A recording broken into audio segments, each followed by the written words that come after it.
अगर आपको नीट में सिलेक्शन लेना है तो आपको एक परफेक्ट टाइम टेबल आपके पास में होना चाहिए। एक ऐसा टाइम टेबल होना चाहिए जिस टाइम टेबल को फॉलो करके आपको पूरे साल मेहनत करना पड़ेगा, क्योंकि अगर आपने ऐसे फैला के चीजें करी, कभी क्या कर लिया कभी क्या कर लिया, तो भाई सिलेक्शन होने के चांसेस बिल्कुल जीरो हो जाएंगे। तो अगर आपको सिलेक्शन लेना है तो एक टाइम टेबल बनाना पड़ेगा, कौन से टाइम पे क्या चीजें करनी है, अपने सब्जेक्ट को कैसे तोड़ना है, कितना टाइम किस सब्जेक्ट को देना है और किस टाइम पर देना है, ये आपको पता होना चाहिए। सो इस वीडियो में मैं बात करूंगा आपका 12 घंटे का ऐसा टाइम टेबल जो पूरे साल आपको फॉलो करना है। क्योंकि यार अगर आप डेली 12 घंटे देते हैं किसी भी सब्जेक्ट को, तो आपका इसका मतलब है कि आप बहुत परफेक्टली कर लेंगे चीजों को। आपके पास में 3 सब्जेक्ट है, इनको डिवाइड कर देना है और अच्छे से आपको यूटिलाइज करना है, कौन से टाइम पे क्या चीजें करनी है। तो सबसे पहले मैं आपको बात करूंगा इस 12 घंटे के टाइम टेबल को, कि यार मैंने 12 घंटे क्यों यहां पे सेट करा। इसका रीजन है कि भाई आपको डेली मिनिमम से मिनिमम 12 घंटे की रिक्वायरमेंट है नीट की प्रिपरेशन करने के लिए। तो अगर आपने 12 घंटे में इसको दे दिया, इसका मतलब है सिलेक्शन आपका हो जाएगा। तो सबसे पहले मैं वही चीज बात करने वाला हूं कि यार देखो भाई, आपके सामने मैंने 3 सब्जेक्ट लिख दिए हैं कि भाई बायो, केमिस्ट्री और फिजिक्स। ठीक है, बायो, केमिस्ट्री और फिजिक्स। तो सबसे पहले आपको पता होना चाहिए कि कौन से सब्जेक्ट को कितने घंटे देने हैं। उसके बाद मैं बताऊंगा टाइम टेबल आपको कि कब कैसे क्या करना है आपको सारे दिन में। लेकिन पहले इतना तो पता हो कि यार किस सब्जेक्ट को कितना टाइम अपने को देना है, कौन से सब्जेक्ट में क्या क्या चीजें करनी है। तो मैंने आपको बता दिया है कि कौन से सब्जेक्ट को कितनी नीड होती है, कितना टाइम किस चीज को देना है और एक सब्जेक्ट को कितने घंटे की नीड है डेली। तो ये भी चीज मैंने बता दी है। तो यार बायोलॉजी की बात करूंगा तो बायोलॉजी में आपको 2 घंटे क्लास को देने पड़ेंगे। 2 घंटे की आपकी क्लास होती है मिनिमम। ठीक है, या तो 1.5 घंटे होगी, कुछ टाइम आपको उसके नोट्स बनाने में लग जाएगा। तो 2 घंटे मैंने दे दिया है कि भाई आप 2 घंटे बायो के लिए यूज करिए, मुझे कोई दिक्कत वाली बात नहीं है। उसके बाद मैं बात करूंगा कि जो भी आपने पढ़ा उसके नोट्स को आपको रिवाइज करना है एंड टू एंड, और साथ में एनसीईआरटी को भी रीड करना है, क्योंकि बायो है एनसीईआरटी रीड करना पड़ेगा। ऐसा नहीं कि चैप्टर खत्म होगा तब आपको रीड करना है, नहीं, जितना आप आज पढ़ा आपने उसकी एनसीईआरटी भी साथ में पढ़ लो। जैसे नोट्स आप पढ़ेंगे डेली का, वैसे उस टॉपिक की एनसीईआरटी भी आप पढ़ लो। तो उसको मैंने बोला है रिवीजन, तो 1 घंटे में आपका रिवीजन हो जाएगा। इससे ज़्यादा का समय नहीं लगेगा, क्योंकि 3-4 पेज होते हैं जो आपको डेली पढ़ाए जाते हैं, उनको पढ़ो। और एनसीईआरटी में 2 पेज मैक्सिमम मिलेंगे, बस 5 से पेज पढ़ने आपको, लेकिन उनको बढ़िया से पढ़ना, एक एक लाइन को अच्छे से याद करके समझ के पढ़ना पड़ेगा। इसे बोलते हैं रिविजन परफेक्टली। तो 1 घंटा आपको यहाँ लगेगा। ओके, उसके बाद जितना आपने पढ़ा आज ही उसकी प्रैक्टिस कर लो क्वेश्चन की। जहाँ से भी आपको क्वेश्चन मिल रहे कहाँ से करना है वो चीज़ मैंने बता दी है, लेकिन आपको 30 मिनट आपको प्रैक्टिस में लगेंगे। ओके, इस तरह से आपको अपनी बायोलॉजी को 1 दिन में देना पड़ेगा। उसके बाद मैं बात करूंगा केमिस्ट्री की। तो केमिस्ट्री में मेरे दोस्त आपको क्या करना पड़ेगा, 2 घंटे की आपकी क्लास होगी। क्लास होने के बाद में जो आपके नोट्स बनेंगे, उस नोट्स को और उस टॉपिक की एनसीईआरटी, मतलब नोट्स प्लस एनसीईआरटी आपको 1 घंटे के अंदर कर लेना है। क्या इसमें ज्यादा समय लगेगा? क्या नहीं लगेगा, 1 घंटे में चीजें हो जाएगी आपकी परफेक्टली, क्योंकि इतना कुछ नहीं पढ़ाया जाता है 1 दिन में। आप बर्डन बनाएंगे 3-4 दिन का इकट्ठा करेंगे तब दिक्कत आती है। अगर आप डेली का डेली करेंगे फिर आपको दिक्कत बिल्कुल नहीं आएगी। तो बस क्या करना है कि आपको डेली इसका रिवीजन कर लेना है, और जो भी क्वेश्चन प्रैक्टिस उसके हिसाब से बनती है, जो भी टॉपिक आपको पढ़ाया है उसकी आपको क्या कर लेना है, क्वेश्चन प्रैक्टिस कर लेना है। इसमें मैंने 1 घंटा आपको दिया है कि 1 घंटे तक आपको बढ़िया से क्वेश्चंस लगा लो। उसका डेली का काम डेली करो। अगर आपने डेली का काम डेली कर लिया ना, इसका मतलब है सिलेक्शन के लिए आप जा रहे हैं आगे, आपको दिक्कत बिल्कुल भी नहीं आएगी। अगर आपने डेली का काम डेली नहीं किया तो भैया फिर सिलेक्शन के चांसेस कम हो जाते हैं, क्योंकि मैं बिल्कुल जो भी बताऊंगा आपको पता ही है, मैं बिल्कुल रियल चीज़ बताता हूँ, बिल्कुल परफेक्ट चीज़ बताता हूँ, है ना। इधर उधर की चीज़ नहीं बताता हूँ, आपको कुछ करने के लिए कोई भी चीज़ नहीं बोलता हूँ। जो रियल है, जो फैक्ट है, वही चीज़ बताता हूँ। हो सकता है आपको थोड़ी देर बुरी लग जाए, लेकिन आपके करियर के लिए, आपके पेरेंट्स के सपना के लिए और अपने खुद के सपना के लिए आपको दिक्कत नहीं आएगी। क्योंकि यार अपने सपने, अपने पेरेंट्स को कुछ करना है तो झूठी होप उनको बिल्कुल ही मत देना, है ना। मेहनत करनी है तो करो, नहीं करनी तो कुछ और कर लो किसी चीज़ में जाके, लेकिन वहाँ भी आपको सच्ची मेहनत करना पड़ेगा, है ना। तो इस तरह से आपका 1 घंटा चला जाएगा।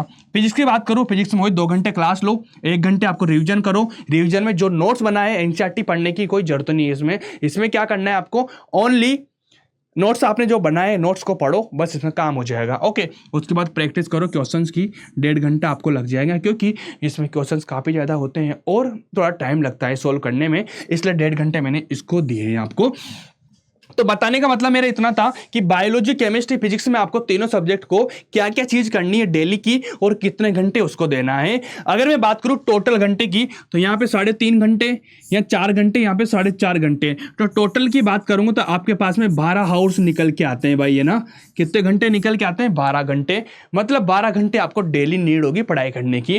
तो अब 12 घंटे की आपको नीड है डेली पढ़ने की। तो अब क्या करना है कि 12 घंटे का एक ऐसा टाइम टेबल मैं बना के दे दूं आपको कि उस टाइम टेबल को आपको फॉलो करना है, कब किस टाइम पे किस सब्जेक्ट को पढ़ना है, क्या क्या चीजें करनी है। ठीक है, तो अपन शुरू करते हैं। यही अगला पॉइंट, बस इसको अच्छे से ध्यान रख लेना कि किस सब्जेक्ट को क्या टाइम देना है, कितना टाइम इसको नीड होती है और आपको डेली कितने घंटे पढ़ने की नीड होती है, ये भी आपको पता होना चाहिए।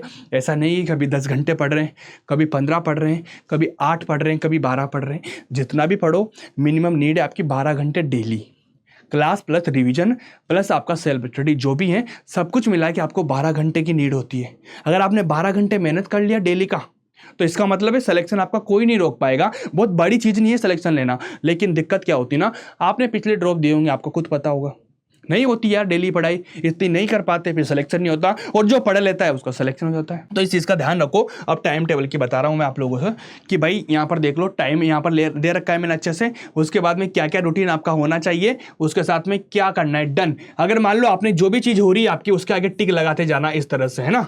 ये आपका प्लानिंग होना चाहिए। मतलब आपको अपनी कॉपी में अपने पेज में बढ़िया से कर लेना कि भाई ये चीज़ आपको बहुत बढ़िया से करनी है। ठीक है, अगर आप लोगों ने ये वाली चीज़ कर ली इसका मतलब है कि ये टाइम टेबल आपका बहुत परफेक्टली है। इस टाइम टेबल के अलावा आपको कुछ फॉलो नहीं करना है। कुछ चीजें आपको चेंज करनी कर सकते हैं, कोई दिक्कत वाली बात नहीं, लेकिन इस चीज को बढ़िया से रख लेना। ये चीज बहुत हेल्प करेगी आपकी पूरे साल में। ठीक है, तो सबसे पहले मेरा जो आइडियल टाइम टेबल है, जो मैं मानता हूं कि आपको ये करना चाहिए, आप अपने हिसाब से अरेंज कर सकते हैं, ये आपकी फ्रीडम है भाई। ठीक है, लेकिन मैं क्या बोलता हूं उस चीज को ध्यान रख लेना कि आपको सुबह 7 बजे उठ जाना चाहिए। हर चीज के पीछे लॉजिक है। ऐसा मत सोचना कि मैंने आया, मैंने कुछ भी बना दिया और आपको बता दिया इससे कर लेना, नहीं। हर चीज के पीछे लॉजिक है, हर चीज के पीछे रीजन है कि कब कितना उठना है आपको, कब कितना करना है आपको, कितने बजे सोना है, क्या चीज पहले करना है, कैसे मैनेज करना है, ताकि आपको दिक्कत ना आए। तो आपको ध्यान रख लेना, जो भी चीज बता रहा हूं रीजन के साथ में और उसके लॉजिक के साथ में बता रहा हूं, तो आप बेटर रहेगा कि इस चीज को फॉलो करें। 7 बजे आपको वेकअप हो जाना है, 7 बजे उठो। उठने के बाद में 7 से 7:30 बजे तक आपको क्या करना कर लेना है, आपका जो डेली के वर्क है, जो भी आपको करना है डेली वर्क, ठीक है, उसको कर लेना है ना, उसको कर लेना है बढ़िया से। उसके बाद में 7:30 से 1:30 तक आपकी 6 से 6.5 घंटे की जो क्लासेज होती है उस क्लासेज को आपको डन कर लेना है। मतलब 1:30 बजे तक आपको अपनी क्लासेज कर लेना है सुबह उठने के बाद में, है ना। ऐसा मैंने क्यों बोला, काफी बच्चे सोचते हैं कि हम ऐसा करेंगे, हम रात को क्लास लेंगे, सुबह उठ के पढ़ लेंगे। ठीक है, कर सकते हो, लेकिन जो मैंने बताया वो ज्यादा बेस्ट रहेगा आपके लिए। ओके, क्या करना है भाई, 1:30 बजे तक आपको क्लास ले लेना है, क्लास हो जाएगा आपका 1:30 से भैया 2:30 बजे तक 1 घंटे का आपको रेस्ट और लंच करना है। दिन का टाइम है, दिन भर से क्लास लेके आए हो, बढ़िया से क्लास करिए, ऑनलाइन या ऑफलाइन जो भी है आपका। उसके बाद आपको 1 घंटे का ब्रेक लेना है आराम से, जिसमें आपका 2:30 बज जाएगा। ठीक है, ब्रेक लेके उठो, बढ़िया से ब्रेक लिया आपने, परफेक्टली खाना पीना करा, अपना जो भी था रेस्ट करा। उसके बाद में 2:30 से 3 बजे तक, मतलब आधे घंटे आपको क्या करना है, बायोलॉजी का रिवीजन करना है। मैंने बताया था बायो में आपको केवल 30 मिनट देने, किसके लिए, रिवीजन के लिए। ठीक है, या फिर प्रैक्टिस के लिए आपको 1 घंटा दे दो, या फिर रिवीजन के लिए 30 मिनट दे दो। इन दोनों को आप चेंज कर सकते हैं, आपको किस चीज में ज्यादा समय लग रहा है इसको अरेंज कर सकते हैं। ठीक है, तो आपको 30 मिनट आपने बायोलॉजी का रिवीजन को दे दिया।